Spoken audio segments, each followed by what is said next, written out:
এই সামরা হাতামা হাতামা এসের গায়ে হাত দিছিস তে হ্যাঁ এই সেরি পোষা গন্ধা এসের গায়েতে হাত নামা কি রে তোর শুল দিয়ে অনেক গন্ধ আছে।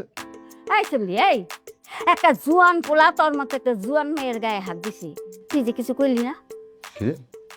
নানি তোমার কথাগুলো শুনতে কিন্তু মজাই লাগে। মজা তো লাগবই পড়াশোনার নামে তোমরা দুনিয়া ঘুরা বেড়াইতাছো সিনেমা বায়োস্কোপ দেখতাছো আর এই সামরা এমন একটা বুইরা সেমরি রে প্রত্যেক দিন কলেজে নিয়ে যাওন লাগবো আনন্দ লাগবো কিল্লিকা নানি এই বুইরা ছেড়িটা তো ঢাকা শহরে কিচ্ছু চিনে না। চিনাইব নি তোমার বাপে আইছে আব্বা আইছে? হ্যাঁ। তো এই কথাটা তুমি আমার আগে কইবা না আব্বা। এই সেমরি আমার নাতি চতুর্পাশে যদি তোরে দেখছি না ঠ্যাং ভাইঙ্গাকে রাতে ধরাই দিয়েছ নানি তুমি কিন্তু আসলেই একটা চিজ। এই সেমরি এই কয়ে গেলি না সিসকি এই সিসকি কয়ে দা শয়তান সেমরি জানি কোনে এমন বেহায়া বেহায়া কিছু কইলে টাক্কা যায় আসে তা খাটার শরীর আহ কতদিন পর শান্তি দেখাইতেছি। আব্বা তুমি যে হসপিটালে ছিলা সেটা তুমি আমাদের জানালে না কেন? জানালে কি করতে? গোষ্ঠী শুদ্ধ একত্রে যাইতি, গিয়ে ওই জায়গায় হাওয়া মাও করে কান্নাকাটি করতে, ইমার্জেন্সি প্লেনের টিকিট কিনতে ডাবল টাকায়। তারপরে কি হইতো? আমার টাকার শ্রাদ্ধ হইতো। অনেক কষ্ট করে আমি টাকা কামাইছি, বাপের টাকার উপরে চলো তো, বুঝে না কোনো কিছু। হ্যাঁ, যখন কামাইবা তখন বুঝবা। তবু আব্বা চুপ থাক, খা। খাওয়ার সময় কথা আমি পছন্দ করি না।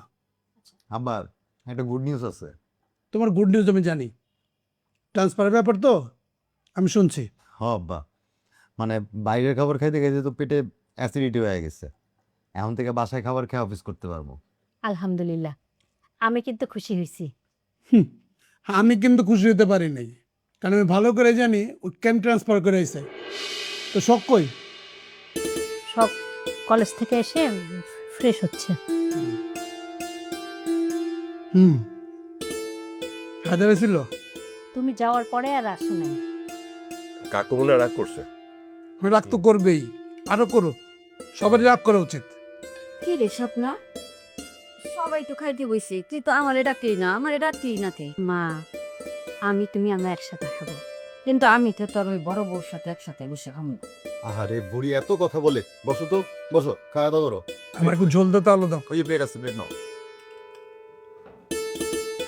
কি অবস্থা আব্বা, কেমন আছেন আপনি? ভালো আছে, তুমি ভালো আছো? এই তো আজকে আম্মা তরকারি এত ঘাটলে না আমার আসলে খাওয়ার রুচি থাকে না। আর শেষে তুমি যে খাইতে বসলে আমাকে তো ডাকলা না একবারও। আরে অনেকদিন পরে আব্বার সাথে গল্প করতেছি, খাচ্ছি, ব্যাস এই কারণেই। সবসময় তোমার সাথে খাইতে হবে এমন কোনো কথা নাই তো। তো খাও, ভালো করে খাও। আম্মা আপনি কবে জানিয়েছেন? ও আল্লাহ কি কয় আমি আজকেই তো আইছি তা কারে জানে নিয়েছেন সাথে করে কইলেন? গুনগুন গুনগুন রে নিয়ে আইছি ওর ব্যাপারেই তোমার লগে কথা আছে ঠিক আছে, আগে খান, খান। আর তুমি খাইতে বসো, এখন থেকে আমার সাথে খাইতে বসবা। তোমাকে ওটা নিয়ে ভাবতে হবে না, সবাই না খাওয়ায় তো আর আমি খাইতে পারি না। এত ভালো মানুষ দেখায় না নিজের শরীরের প্রতি একটু যত্নবান হয়েও আর শিশির হুম? খাওয়া শেষ করে তোর লগে আমার কথা আছে মা এখন খাও তো।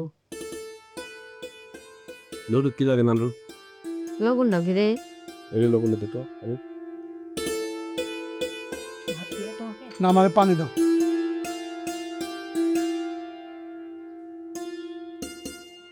চুপ করে বসে থেকে তো লাভ নেই, আমার বলতে হইব তো। 2 লাখ টাকা তুমি কি করছো, কোথায় ব্যয় করছো, কোথায় খরচ করছো? আমি টাকার হিসাব পাইতেছি না কেন? ঘটনা কি? আমার একটু টাকার দরকার ছিল, সেই জন্য টাকাটা খরচ করে ফেলাইছি। আমি টাকাটা ম্যানেজ করে দিয়ে দেবো না, সমস্যা নাই। তোমার টাকার দরকার ছিল, তোমার কোনো দরকারকে আমি পূরণ করি না? তোমার কোনো চাওয়াকে অপূর্ণ রাখছি আমি? যখন যা লাগতেছে, যা বলতেছো সেটা কি পাইতেছো না? তারপরে তোমার কি টাকা লাগবে, কেন টাকা লাগবে, কোথায় টাকা লাগবে, কি কারণে টাকা লাগবে সেটা তো আমাকে বলতে হবে তো তোমার। আব্বা আমরা বড় হয়েছি, আমাদের টুকটাক কিছু পার্সোনাল খরচ আছে, সেই খরচটাই করছি। তা যদি তুমি এরকম যেটা করো তাহলে কেমন হবে? এমন তো না যে 2 কোটি টাকা 20 কোটি টাকা খরচ করছে, 2 লাখ টাকাই তো নিছি। খরচ করছে মানে কি? আমার জিজ্ঞেস করার কি প্রয়োজন মনে করস নাই? টাকাটা তো আমার, আমি তো ইনকাম করছি। আমারও তো আমার বাবা 2টা টাকা দেয় নাই, আমার নিজের অর্জনের করা এই টাকা। আর এখন তুমি বলতেছো যে পার্সোনাল তো খরচ আছে, তো পার্সোনাল খরচ আছে ভালো কথা, তোমার পার্সোনাল কোনো খরচকে আমি কমতে রাখি? যখন যা লাগতেছে যা বলতেছো কোনোটার কি অভাব রাখছি? যখন যা দরকার বলছো সাথে সাথে তোমার চলে আসছে, আসে নাই? তোমরা 3টে ভাই, 3টেই কিন্তু আমার ঘাড়ের মধ্যে চড়ে কিন্তু এই খরচগুলো করতেছো, আর আমি সব মিটেতেছি। একটাবারও বলি নাই যে কেন লাগবে, কারণ আমার জিজ্ঞেস করো, সমস্যা কি? আমার টাকা আমার কাছে জিজ্ঞেস করে তো করবা। আরে বাবা, আমি যতদিন বাইচা আছি ততদিন এই জায়গা থেকে 1 টাকা খরচ হইলো আমার জিজ্ঞেস করে করতে হবে। আমি মরার পরে সব টাকা তো তোমাকে 3 ভাইরে মানা নেই তো, তখন যা ইচ্ছে তাই করো, কোনো সমস্যা নেই। এখন বল, টাকাটা কই খরচ করছ, কই রাখছ, বা কি কাজে ব্যয় করছ সেটা বল, আমার বলতে হবে। কইলে তো বকাঝকা করবা। আম্মা কতক্ষণ বকাঝকা করছে, এখন তুমি শুনলে তো আবার বকাঝকা করবা না। আব্বা টাকাটা আমি ব্যক্তিগতভাবে নেই নাই, ব্যক্তিগত খরচ করেই নেই। নরুনের আব্বা একটা বিপদে পড়ছে, বললো 2-3 দিনের জন্য টাকাটা ধার দিতে, এই জন্য তো দিচ্ছি। তুমি তো জানো ওইগুলো আজরাইলে করে জন্মগ্রহণ করছে, এমনি সংসারে অশান্তি লেগেই থাকে। তেমন আবার যদি টাকাটা না দিই তো তো মনে করো যে সংসারটা তছতছ করে ফেলাবে। এই জন্যই ধার দিছিলাম, বললো তো 2-3 দিনের মধ্যে দিয়ে দিব। তুই নরিনের বাবাকে টাকা দিছিস? নরিনের বাবাকে? আমার চাইতে বেশি চিনিস তারে? তুই টাকা ফেরত পাবি? পারলে উঠা তো টাকাটা, ওঠা, দেখ টাকাটা দেয় কিনা। আব্বা আমি কি ইচ্ছে করে দিছি কো? খুব ঝামেলা পড়ছে এই কারণে দিছি। 2-3 দিনের কথা কয়ে যে এরকম ফাঁসাই দেবো এটা তো বুঝি নেই। যেমন হোক আমি টাকা ব্যবস্থা করে ফেলাবো। তুমি এবার মতো আমাকে ক্ষমা করে দাও। নেক্সট টাইম আমি কখনো আর এই ধরনের ভুল করব না। তুই আমারে বলতি, আমি অন্যভাবে ম্যানেজ করতাম। আমার বললে কি আমি ম্যানেজ করতাম না? কিন্তু তুই না বললে টাকাটা কেন দিছিস? তোর বোঝা উচিত যে টাকা বাবার টাকা, বাবার ইনকাম, বাবার কষ্টের টাকা। লাগবে যেটা আমি বলে নেব, কোনো সমস্যা নাই। আরে বাবা, আমি মারা গেলে তো সব টাকা তোদের, তোর 3 ভাইয়ের। এই যে এত কষ্ট করে যেগুলো করছি, আমি কি কবরে নিয়ে যাবো? কবরে নিয়ে যাবো না তোদের জন্য রেখে যাবো? আমি যখন থাকবো না তখন এগুলো সবাই সুন্দরভাবে ভাগ করে নিবা, কোনো সমস্যা নাই। তখন নিজের ইচ্ছা মতো খরচ করবা, কোনো মানা নেই। কিন্তু আমি থাকা অবস্থায় এই জায়গা থেকে 1 টাকা খরচ করলে আমাকে জিজ্ঞেস করে করতে হবে। কইছে তো 2-3 দিনের জন্য, পরে বিপদটা শেষ হলে দিয়ে দিব। এই 2-3 দিনের জায়গায় তো অনেক দিন হয়ে গেছে। এটা নিয়ে তো ওর সাথে কথা কই, আর আব্বারও আমি ফোন দিছি। দিতাছি এতদিন লাগে বলে তো বুঝি নেই। আমি তো জানি যে এই লোকটা টাকা নিল আর দেওয়ার না। এখন টাকা বাইর করো। আমি পারতেছি না, তুমি একটু ফোন দিয়ে কও যে টাকাটা দিতে। ও, আটকাইবা তোমরা যা, আর খুলবো গে আমি? তোমরা 3 ভাই তো আমার ঘাড়ের উপরে চাইবা বসছো, যা ইচ্ছা তাই করতেছো, যত মুশকিল সব করতেছো আমার কাছে। আসান, আমি একমাত্র আসানের মালিক, আমি যে আসান করতে থাকুম নাকি? বাবার পায়া লইছো। আব্বা মারো কাটো যাই করো, টাকা তো এই মুহূর্তে তো আর দিতেছে না বা ফেরত দিতে পারতেছে না, সমস্যার সমাধান হইব না। একটু সময় দাও, আমি টাকাটা উদ্ধার করবো না। আর আমার জীবনে এই ধরনের ভুল আমরা করবো না।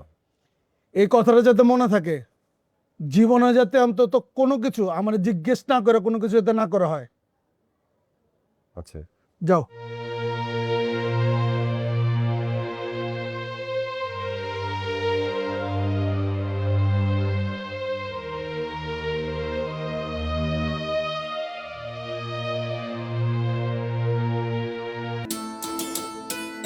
আব্বা নতুন অফিস যেতেছি, দেওয়া বেরো। অনেকে বেতন বাড়ছে, বাড়ছি, কিছু বাড়ছে। আর তুই ঠিক মতো অফিসে যাস না কেন? কই আব্বা, যাই তো, তুই সবসময় তো যাই।